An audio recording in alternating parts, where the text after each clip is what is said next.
جہاں میرے سامنے ویل چیئر پر بیٹھا میرا 20 سالہ نوجوان بیٹا آلیان ہڈیوں کا ڈھانچہ بنا نظر آ رہا تھا، جس کے زرد چہرے پر ہوائیاں اڑ رہی تھی اور جس کی کلائیوں پر رسی کے گہرے نیلے نشانات اس بات کی گواہی دے رہے تھے کہ اسے یہاں کسی بے دردی سے باندھ کر رکھا ہوا تھا۔ کمرے کی حالت کسی پرانے قید خانے سے کم نہیں لگ رہی تھی، جیسی جہاں نم زدہ دیواروں سے پینٹ اکھڑ رہا ہو اور فرش پر ہر طرف گندگی پھیلی ہو۔ اچانک کمرے کا بھاری دروازہ کھلا اور ایک ادھیڑ عمر خاتون اندر داخل ہوئی، جس کا حلیہ انتہائی رعبدار اور چہرے پر بلا کی سختی۔ یہ وہی بیگم صاحبہ تھی جن کا ذکر چوکیدار نے کیا۔ ان کی ہاتھ میں ایک ٹرے تھی جس میں سوکھی ہوئی روٹی کا ایک ٹکڑا اور گدلے پانی کا گلاس تھا۔ انہوں نے حقارت سے وہ ٹرے آلیان کی گود میں پھینکی اور اس کی ٹوڑی کو سخت دبوچ کر اوپر اٹھایا۔ میں نے دیکھا کہ آلیان کی آنکھوں میں آنسو تیر رہے تھے۔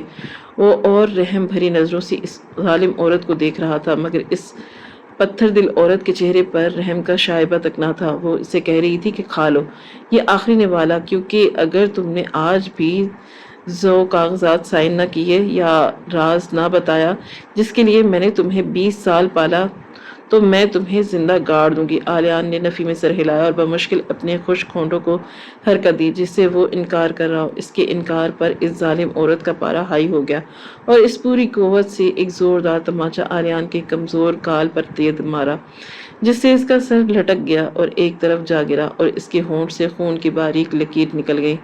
یہ منظر دیکھ کر میرا کلیجہ پھٹ گیا اور میری آنکھوں سے بے اختیار خون کے آنسو جاری ہو گئے۔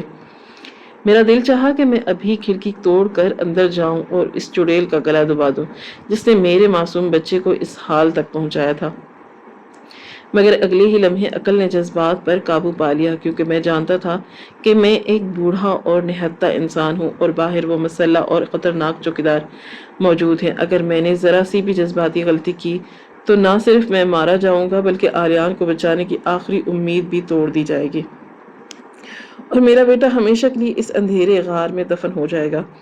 مجھے ہر حال میں زندہ بچ کر یہاں سے نکلنا تھا تاکہ میں مدد لا سکوں اور اس ظلم کے قلعے کو مسمار کر سکوں۔ میں نے دل پر پتھر رکھ کر اپنی سسیوں کو روکا اور الٹے قدموں واپس پلٹنے لگا۔ میرے پاؤں منوع وزنی ہو چکے تھے اور بار بار مڑ کر دیکھنے کی خواہش ہو رہی تھی، مگر میں نے خود کو گھسیٹا۔ ابھی میں چند قدم ہی پیچھے ہٹا کہ میرے پاؤں کے نیچے ایک خشک ٹہنی کے ٹوٹنے کی زوردار آواز آئی، جو رات کے سناٹے میں کسی دھماکے کی طرح گونجی۔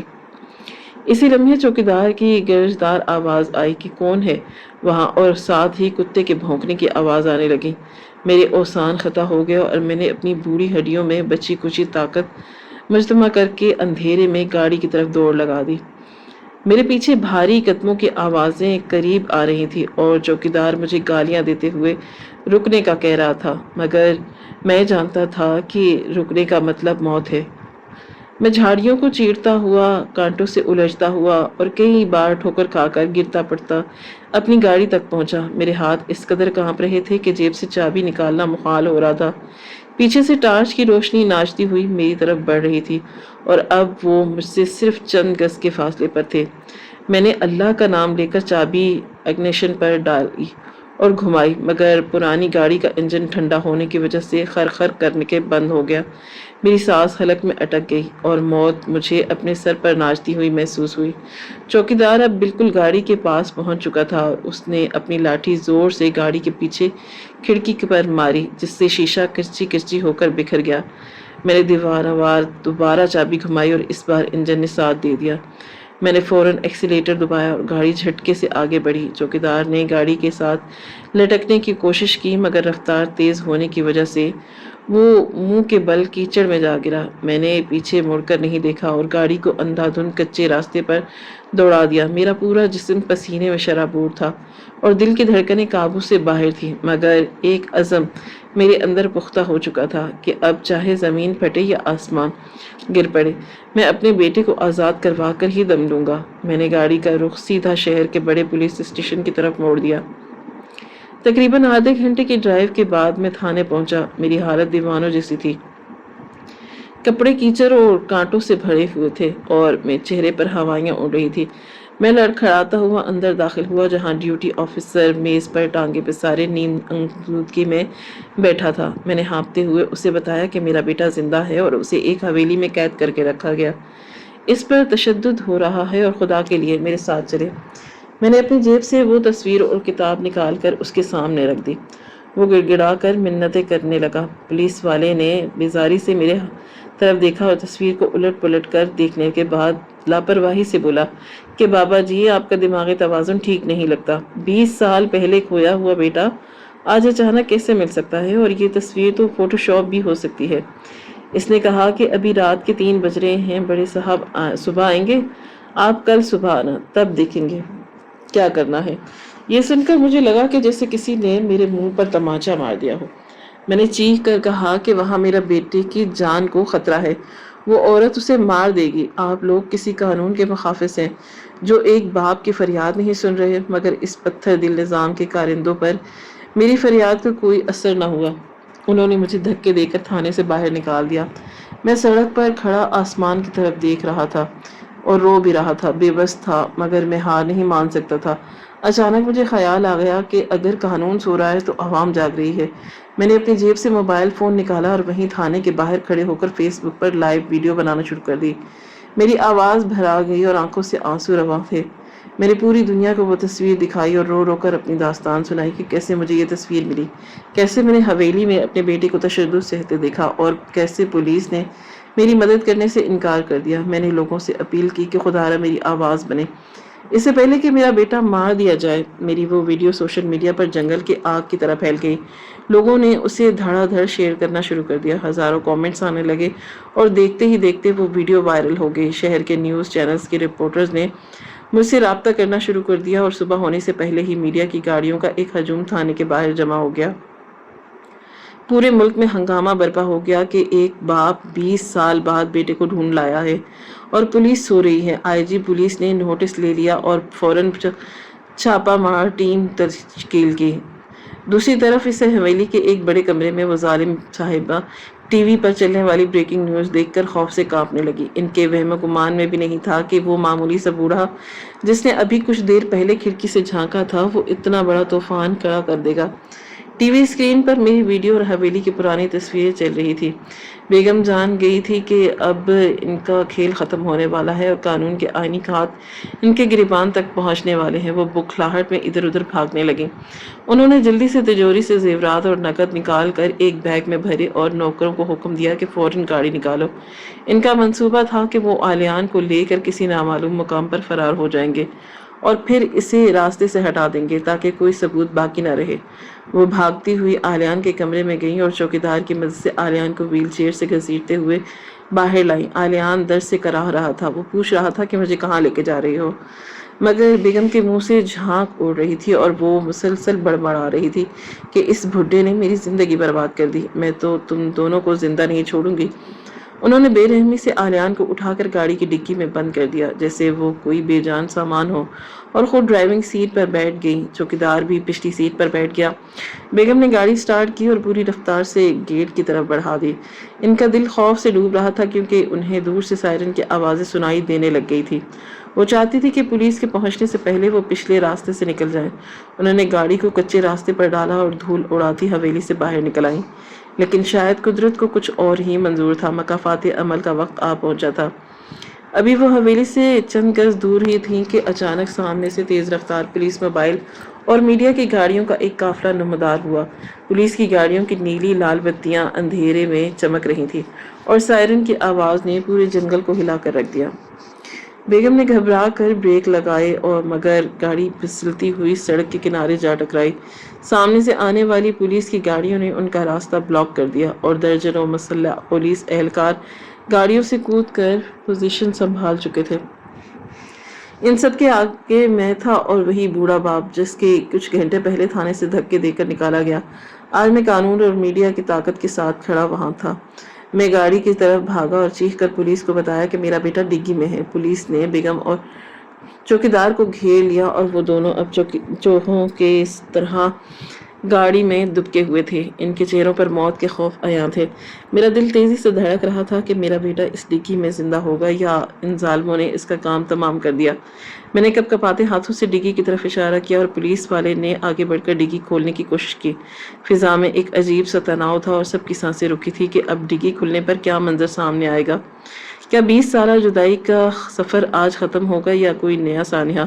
جنگل کے اس گھنے اور خوفناک سناٹے میں اب صرف پولیس کی گاڑیوں اور سائرن کی گونج رہی تھی۔ نیلی لال بتیوں کی چمک نے رات کے اندھیرے کو دن میں بدل دیا۔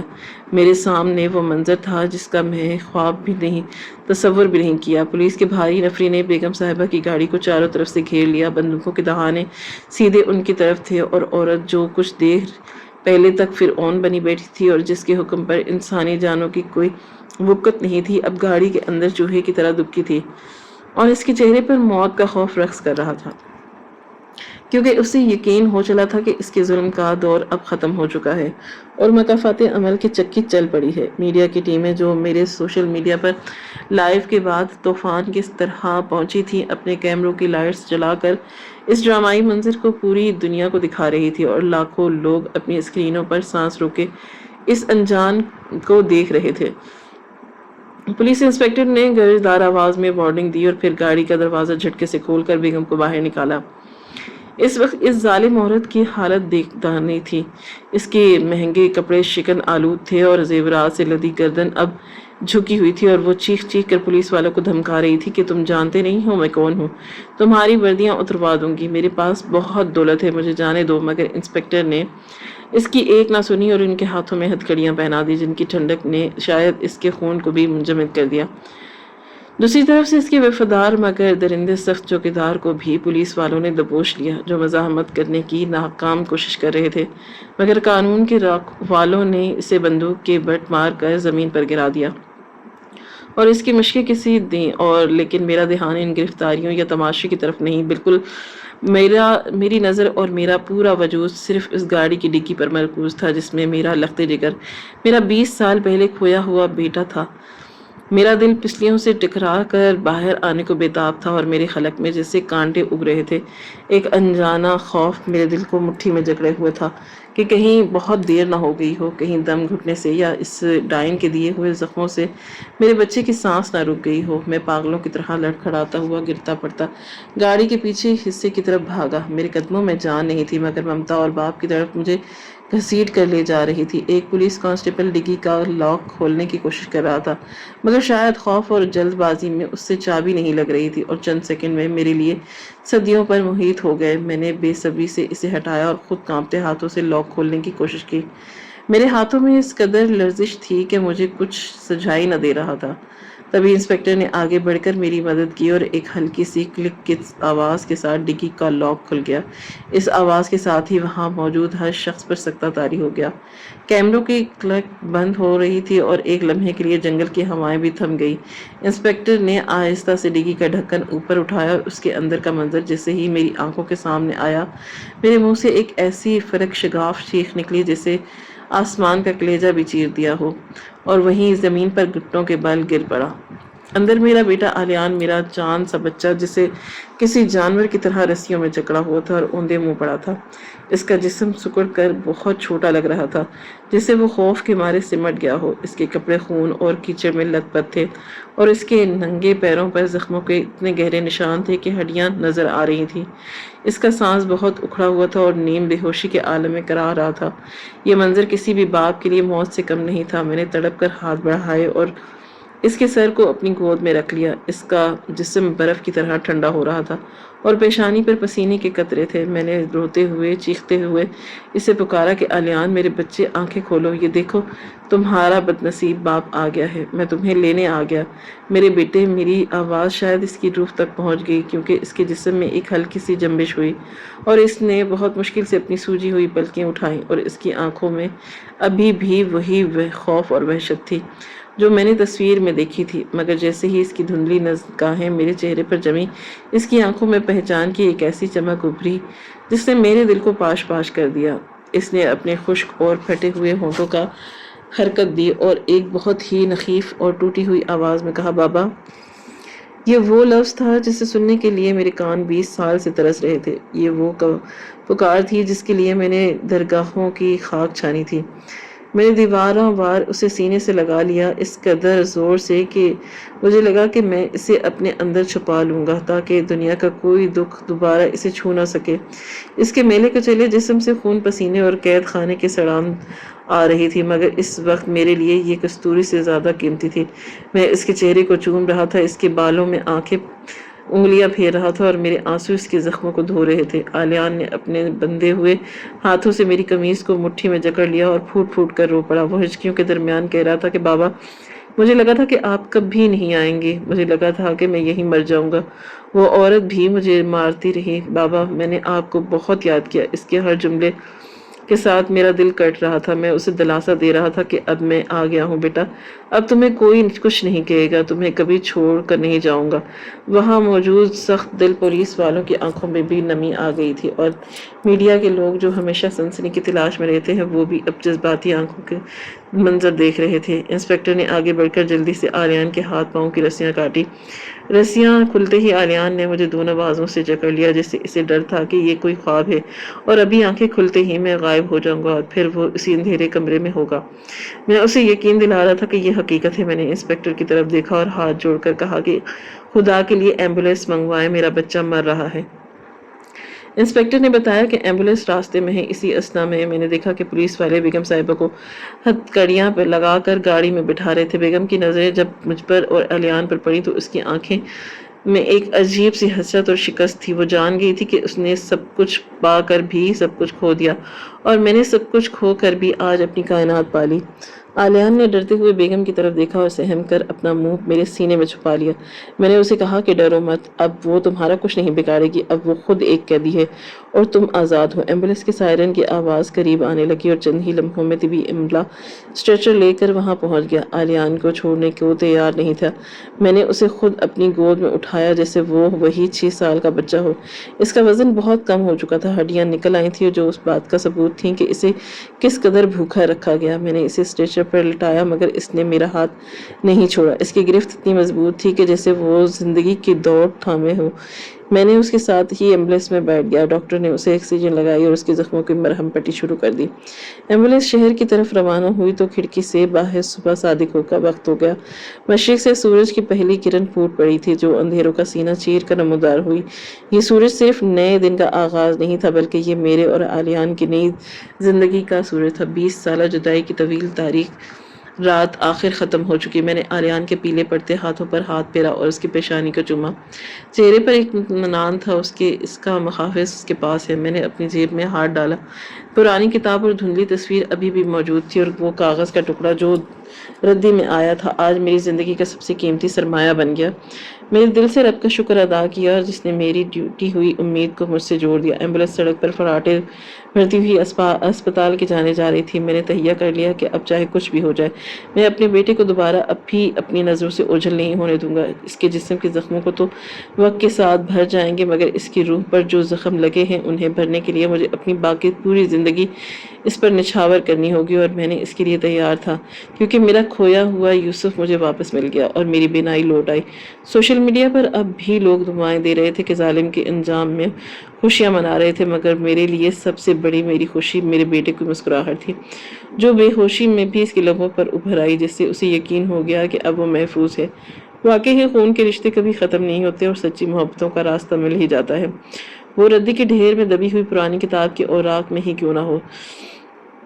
اسپتال کے پرسکون اور جراثیم کش ماحول میں، دوائیوں کی مخصوص بورچی میں اور کھڑکی سے چھن کر آنے والی صبح کی نرم دھوپ بستر پر لیٹے آلیان کے زرد اور کمزور چہرے پر پڑ رہی تھی جو اب گہری نیند میں تھا۔ میں پچھلے 3 دنوں سے ایک پلے سر سویا نہیں تھا، اس کے سراہنے بیٹھا رہا کہیں یہ منظر خواب نہ ہو اور آنکھ کھلتے ہی سب کچھ غائب نہ ہو جائے۔ ڈاکٹروں نے بتایا تھا کہ اس کے جسمانی زخم تو بھر رہے ہیں مگر اس کی روح پر گھاؤ لگے ہیں، انہیں بھرنے میں سالوں لگ جائیں گے۔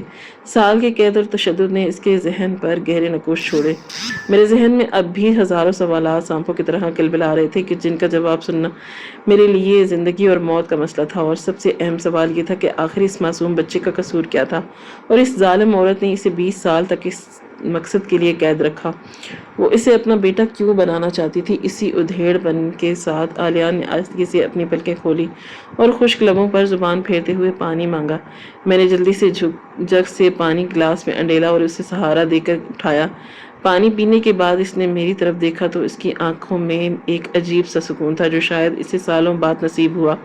میں نے اس کے بالوں میں ہاتھ پھیرتے ہوئے نرمی سے پوچھا کہ بیٹا اب تم بالکل محفوظ ہو، لیکن مجھے بتاؤ کہ آخر وہ عورت تم سے کیا چاہتی تھی اور اس نے تمہیں کیوں چنا؟ میرے اس سوال پر عالیان کے چہرے پر خوف کا ایک سایہ لہرایا اور اس نے میرا ہاتھ مضبوطی سے تھام لیا جیسے وہ ماضی کی پرچھائیوں سے پناہ مانگ رہا ہو۔ اس نے کانپتی ہوئی آواز میں جو انکشاف کیا، اس نے میرے پیروں تلے سے زمین نکال دی اور مجھے اس عورت کو شیطانی ذہانت اور اس صفاقی پر شدید غیرت ہوئی۔ عالیان نے سسکتے ہوئے بتایا کہ بابا یہ سب جائیداد کا کھیل تھا۔ اس عورت کا شوہر ایک بہت بڑا نواب اور جاگیردار تھا جس کے پاس اربوں کی دولت تھی، مگر وہ جوانی میں ہی ایک حادثے میں انتقال کر گیا۔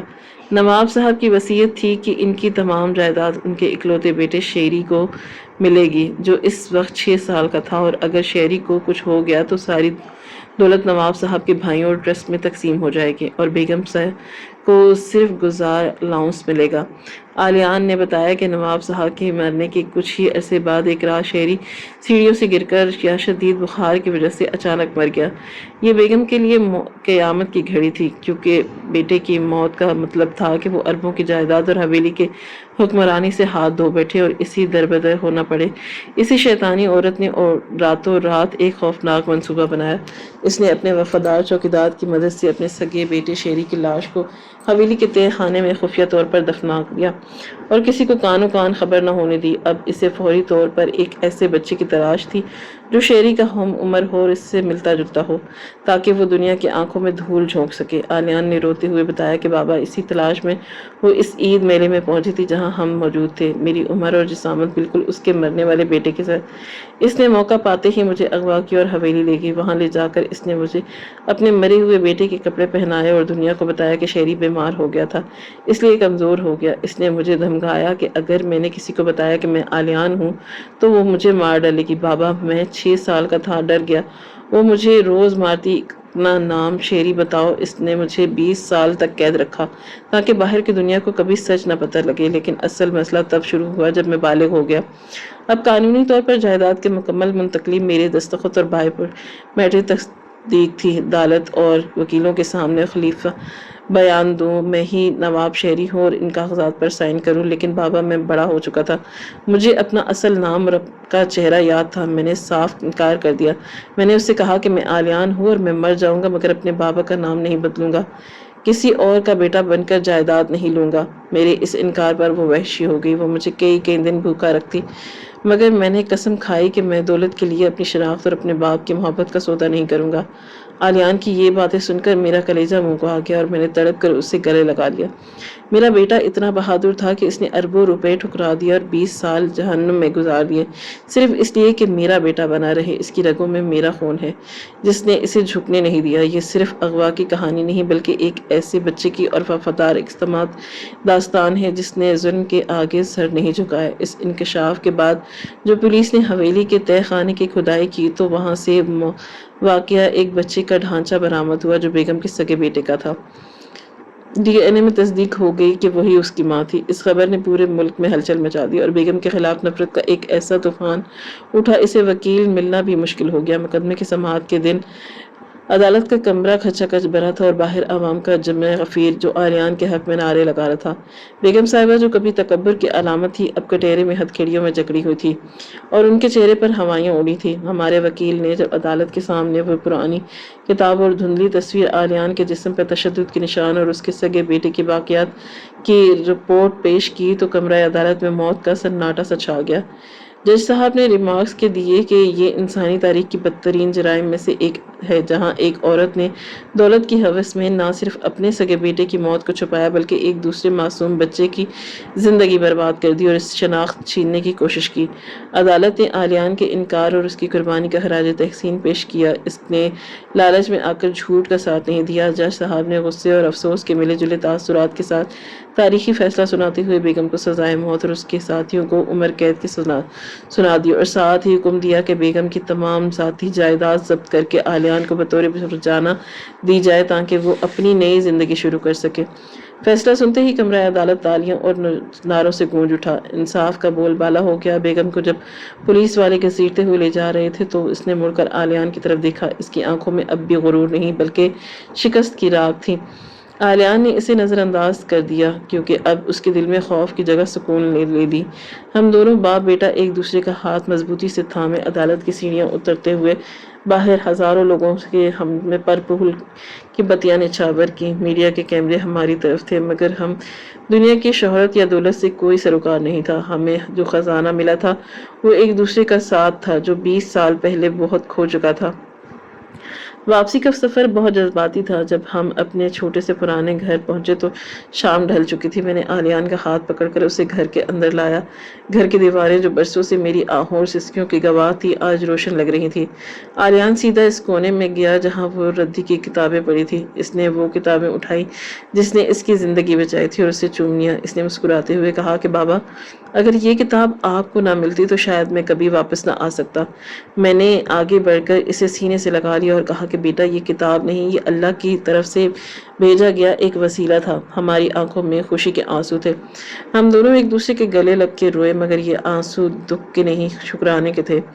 گھر کا سناٹا ختم ہو چکا تھا اور ایک نئی زندگی ہماری منتظر تھی۔ مجھے محسوس ہوا کہ میری بیوی کی روح بھی آج خوش ہوگی۔ اس کا بیٹا واپس آ گیا اور وہ بھی اتنا بہادر اور غیرت مند بن کر کہ جس نے دولت کے لیے اپنے باپ کا نام نہیں بیچا۔ اہلیان نے مجھ سے وعدہ کیا کہ وہ اب کبھی بھی مجھے چھوڑ کر نہیں جائے گا اور میں نے اس کے ماتھے کو چوم کر کہا کہ اب موت ہی ہم دونوں کو جدا کرے گی۔ میز پر رکھی وہ پرانی کتابیں اور تصویریں اب بھی وہاں موجود تھیں جو اس بات کی گواہی دے رہی تھی کہ سچائی کو زمین کی تہوں میں بھی چھپا دیا جائے تو وہ ایک دن ردی کی کاغذوں سے ہی ظاہر ہو کر باہر نکلتی ہے، اور ظلم کا انجام ہمیشہ عبرت ناک ہوتا ہے۔ ہماری آج کی کہانی آپ کو کیسی لگی؟ کامنٹ باکس میں اپنی رائے کا اظہار ضرور کریں۔ ملتے ہیں کل ایک نئی اور دلچسپ کہانی کے ساتھ۔ اللہ حافظ۔